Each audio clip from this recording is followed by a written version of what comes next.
Near a small city, just a few miles away, there stood an old abandoned house. The house had been locked for many years. Its walls were cracked, the paint had faded, and the windows were broken like empty eyes staring into the dark. People in the city often talked about that place. Some said something dangerous lived there. Others believed the house was cursed. But everyone agreed on one thing. Every night, a crying sound came from inside the house. It didn't sound like an animal. It sounded human, weak, helpless, as if someone was trapped in endless pain. Sometimes it sounded like a woman, sometimes like a child. Because of that, no one used that road after sunset.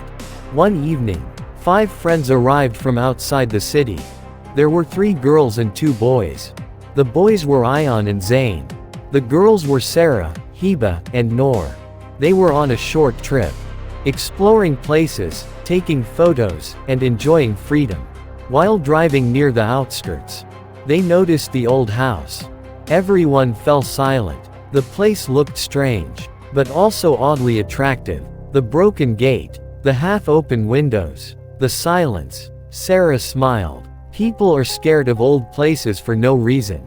Zane replied. At night, this place must look insane. Heba felt uneasy. But Noor laughed. They're just stories. Ion said nothing. Something about the house made his chest feel heavy. As the sun disappeared, darkness slowly wrapped around the building. And then, they heard it. A soft crying sound. It was coming from inside the house. The sound felt real. Very close. Still, curiosity won. They parked the car and walked toward the gate. The door creaked open on its own. Inside, the air felt cold. Unnaturally cold. Their footsteps echoed, as if the house was listening. Suddenly, the crying stopped. The silence felt worse. Then, the door behind them slammed shut. They rushed back, but the door wouldn't move. Panic spread. Ion lifted his flashlight and pointed it down a hallway. At the end of it, a room door slowly opened. The crying returned, louder. They stepped inside. There was an old bed in the corner. Dust everywhere. And near the bed, small footprints. Bare feet. Child-sized. But they only went toward the bed. There were no footprints leading back. Sarah whispered, "This isn't right." Suddenly, a voice spoke from the darkness. "Why did you come here?"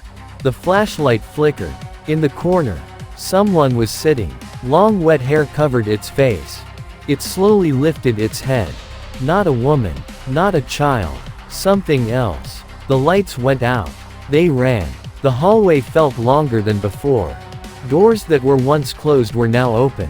Whispers filled the air. "You're late. You had time." Heba collapsed, crying. Ion helped her up. That's when he noticed something carved into the wall.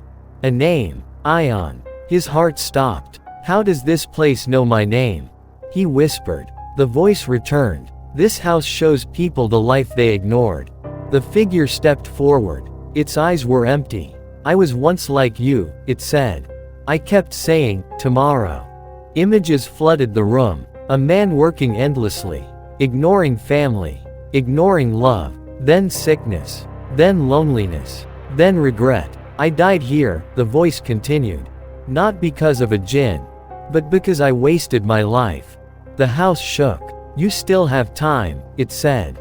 "But not everyone does." The walls cracked. A bright light filled the room. They woke up on the road. Morning. The house was gone. Only empty land remained. No building. No ruins. Just silence. Noor checked her phone.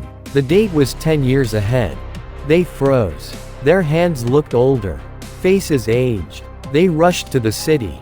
Everything had changed. They searched for records. And found something terrifying.